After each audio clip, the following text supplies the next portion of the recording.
నమస్తే, welcome back to Suman TV. నేను మీ సంజయ్. ఈరోజు మనతో పాటు ఉన్నారు law of attraction coach and celebrity coach infinity universe Suresh గారు. సార్తో మాట్లాడి కొన్ని విషయాలు తెలుసుకుందాం. నమస్తే సార్. నమస్తే సంజయ్ గారు. సార్, లా ఆఫ్ అట్రాక్షన్ పని చేయాలంటే, అంటే మన కోరికలన్నీ నెరవేరాలంటే కొన్ని తప్పులు చేయకూడదు అంటారు. అసలు ఏం తప్పులు చేయకూడదు, ఎలాంటి పొరపాట్లు చేయకూడదు అంటారు? మనకి ఈ లా ఆఫ్ అట్రాక్షన్లో యూనివర్స్ నియమ నిబంధనలు అని ఉంటాయి, టర్మ్స్ అండ్ కండిషన్స్. ఓకే.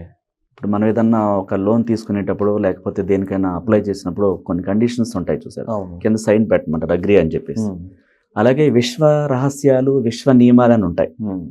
వాటికి అనుగుణంగా మనం ఉంటేనే, ఆలోచిస్తేనే, ఆ విధంగా మన మైండ్ సెట్ని, మన ఆత్మని శుద్ధి చేసుకుంటేనే మనం కోరుకున్న వాటిని అట్రాక్ట్ చేస్తాం.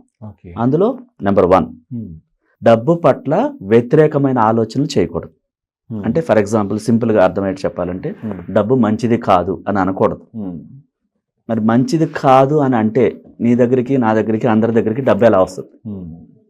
ఒకటి. రెండో పాయింట్, కుక్కను కొడితే డబ్బు రాలుతుంది అనే మాట జనరల్గా యూస్ చేస్తుంటారు. సో అలా యూస్ చేసినప్పుడు డబ్బు మనల్ని ఎందుకు ప్రేమిస్తూ వస్తుంది మన దగ్గరికి? రాదు. డబ్బుని ఎలాగైనా సంపాదించవచ్చు అనే డైలాగులు చాలా ఈజీగా చెప్పడానికి కుదురుతుంది. ప్రాక్టికల్ జీవితంలో అది సాధ్యం కాదు.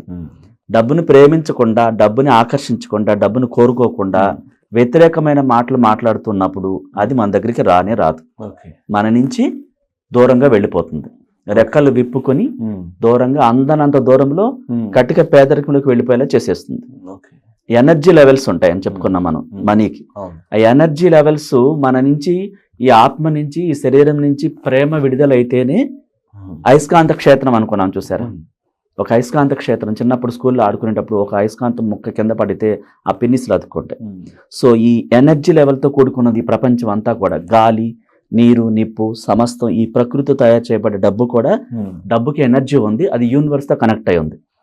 సో దానికి పట్ల మనం వ్యతిరేకంగా మాట్లాడుతూ, మళ్ళీ నా దగ్గర డబ్బు లేదు, నాకు డబ్బు కావాలి అంటే వ్యతిరేకతను వ్యక్తం చేస్తూ ఎక్కువ శాతం మళ్ళీ నాకు డబ్బు కావాలి అన్నప్పుడు ఇక్కడ మళ్ళీ అనుకూలత పనిచేయదు, ఆకర్షించడానికి పనిచేయదు.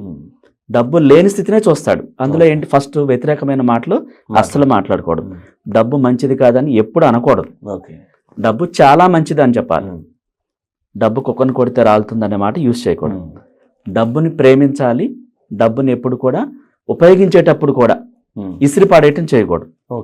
ఈ పాయింట్స్ ముఖ్యమైనవి అన్నమాట. డబ్బుని తిట్టకూడదు, మంచిది కాదు అనకూడదు, కుక్కను కొడితే రాలుతాయి అనకూడదు. 3వ పాయింట్. 4, విసిరి పడేయకూడదు. ఎవరికైనా ఇవ్వాల్సి వస్తే కొంతమంది ఇట్లా విసిరేస్తుంటారు చూడండి, విసరకూడదు. విసిరితే డబ్బు కూడా అలాగే వెళ్ళిపోతుంది, మన దగ్గరికి మళ్ళీ తిరిగి రాదు. మనం ఏం చెప్పుకున్నాం? ఒక 5 పాయింట్లు అని చెప్పుకున్నాం. 1, డబ్బుని తిట్టకూడదు, చెడ్డదని చెప్పకూడదు, కుక్కను కొడితే రాలుతాయి అనకూడదు. తర్వాత డబ్బుని విసిరి పాడేయటం చేయకూడదు. డబ్బు పట్ల డబ్బుదే ఉందరా, మనుషుల మధ్య ఏది ఉండాలని వ్యతిరేకంగా ఏది మాట్లాడకూడదు. అప్పుడు డబ్బు మన దగ్గరికి రాదు. అనుకూలంగా మాట్లాడితేనే వస్తుంది, ఆకర్షిస్తేనే వస్తుంది, ప్రేమిస్తేనే వస్తుంది, కృతజ్ఞతలు చెబితేనే వస్తుంది. చూడండి, ఇవన్నీ చెప్పని వాళ్ళు పేదరికంలోనే ఉంటారు. ఎందుకని? నేను అననండి, ఎప్పుడు వేరే వాళ్ళు అంటుంటే వింటుంటానంటారు. వేరే వాళ్ళు అంటున్నా వింటున్నా నీ మనసు అది ఆకర్షిస్తుంది కదా, పంపిస్తున్నావు కదా నీకు తెలియకుండా. ఇంకా పేదరికి సంబంధించినటువంటి ఆలోచనలు వినకూడదు, లాస్ అయిపోయినాయి వినకూడదు. ఎవరు పోగొట్టుకున్నారంటే ఆస్తులు, కంపెనీ పెట్టి దివాళా తీశారంటే ఇలాంటివి వినకూడదు. ఇది వ్యతిరేకత అన్నమాట. అంటే మాట్లాడటం ఒకటే అనుకుంటాం కానీ దివాళా తీసినవి కానీ, లాస్ అయినవి కానీ, పోగొట్టుకున్నాయి కానీ అలాంటి వినటం కూడా మన సబ్ కాన్షియస్ మనసు తీసుకుని పంపిస్తుంది కదా విశ్వంలోకి.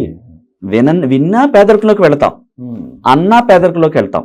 అంటే వినకుండా ఉండాలంటే ఆ టాపిక్ వచ్చింది, ఎవరో కంపెనీ పెట్టి దివాళా తీశారంట అన్న మా వార్త వినాల్సి వస్తుంది.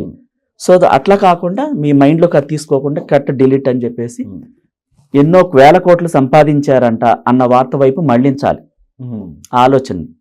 లేకపోతే పెద్ద మొత్తంలో డబ్బుని చూసే ఆలోచనలు చేయాలి. ఎందుకని? మనకి లా ఆఫ్ అట్రాక్షన్ నేర్చుకున్న తర్వాత తెలిసాక ఆ వార్త వింటున్నా, ఎవరైనా చెబుతున్నా అక్కడి నుంచి వెళ్ళిపోవాలి ఆ ప్లేస్ నుంచి. అందుకే ఇదివరకు మనం చెప్పుకున్నాం, లోయెస్ట్ అంటే లోబితనంగా ఉన్న, పేదరికం ఉన్న ప్లేసెస్ కానీ, మనుషులు కానీ ఆ రిలేషన్ చేయకూడదని వాళ్ళు అదే మాట్లాడుతూ ఉంటారు కదా. సపోజ్ ఒక ఫ్రెండ్ చాలా పేదరికంలో ఉన్నాడండి, తనేం మాట్లాడతాడు ఉదయం నుంచి రాత్రి దాకా, నా దగ్గర డబ్బు లేదు, మీరంటే గొప్పోళ్ళు, నా దగ్గర ఏమీ లేదు, అదే మాట్లాడుతున్నప్పుడు ఎక్కువ శాతం ఇతను వింటాడు, దాన్ని ఆకర్షిస్తాడు. అందువల్ల ఇక్కడ జాలి దయ కరుణ లేదని ఎందుకు చెప్పామంటే, నువ్వు కోటీశ్వరుడు అవ్వాలంటే, గొప్పవాడు అవ్వాలంటే గొప్ప మాటలే మాట్లాడాలి, డబ్బుని ప్రేమించాలి, పెద్ద మొత్తాల్లో డబ్బుని చూస్తూ ఉండాలి, వ్యతిరేక భావాలు ఒక్కటి కూడా రిలీజ్ చేయకూడదు. రిలీజ్ చేస్తే పేదరికంలోకి వెళ్తాం. డబ్బు పట్ల ఏం మాట్లాడకూడదు అనే విధానానికి ఇది నిదర్శనం. అంటే చులకనగా చూడకూడదు, తక్కువ చేసి మాట్లాడకూడదు, విసిరి పడేయకూడదు, తిట్టకూడదు, ఏముందరా దాన్నేముంది ఆఫ్టర్ ఆల్ అని అట్లాంటి మాటలు కూడా మాట్లాడకూడదు. మాట్లాడితే అది తీసుకుంటుంది ఎనర్జీ కదా.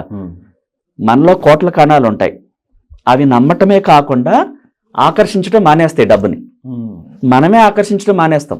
మనం ఒక అయస్కాంత క్షేత్రం అనుకున్నాం, గతంలో చెప్పుకున్నాం. 7 మహానగరాలకి, పెద్ద పెద్ద నగరాలకి విద్యుత్తుని అందించే అంత 7 వారాల పాటు అంత పవర్ఫుల్ శక్తి మనలో ఉంది. అది ఎలా సాధ్యం అంటే వెలికి తీశారు సైంటిస్టులు. ఆ విధంగా థామస్ ఎడిసన్ కరెంట్ కనిపెట్టాడు. అంటే ఆ పవర్ మనం డబ్బుని ఆకర్షిస్తుంది అనమాట. అది రివర్స్ ఆకర్షించింది లేదన్నప్పుడు, తిట్టినప్పుడు ఒప్పుకోదు. ముందు అనేసాం, తర్వాత ట్రై చేస్తుంటే రాదు. ఏమనంటే ఎంత కష్టపడినా నా దగ్గర డబ్బు రాదంట. ఎందుకు? ముందు ఏం చెప్పావు నువ్వు? ఈ మాటలు మాట్లాడటం ఆపేస్తే, ప్రేమించటం మొదలు పెడితే, డబ్బు పట్ల అనుకూలంగా మాట్లాడటం మొదలు పెడితే డబ్బు స్లోగా రావటం మొదలవుతుంది. వచ్చినప్పుడు ఏం చేయాలని చెప్పుకున్నాం మనం. ఏ రోజు కూడా అసంపూర్తమైన మాటలు సంపూర్ణంగా మాట్లాడాలి డబ్బు పట్ల. నా దగ్గర పుష్కలంగా డబ్బు ఉందన్న మాట ఎవరు నమ్ముతారు? సబ్ కాన్షియస్ మనసు తీసుకుంటుంది. ఆషామాషిగా చెప్పకూడదు, ఏదో మాట వరుస అనేస్తే పనిచేయదు. అందులో లీనమైపోవాలి. లీనమైపోయి ఆ డబ్బుని చూడాలి, మైండ్లో ప్రేమించాలి, రాగానే ఫస్ట్ ముందు పెట్టుకోవాలి. వ్యతిరేకమైన మాటలు ఒక్కటి మాట్లాడినా డబ్బు రాదు, ఎప్పటికీ యూజ్ చేయకూడదు.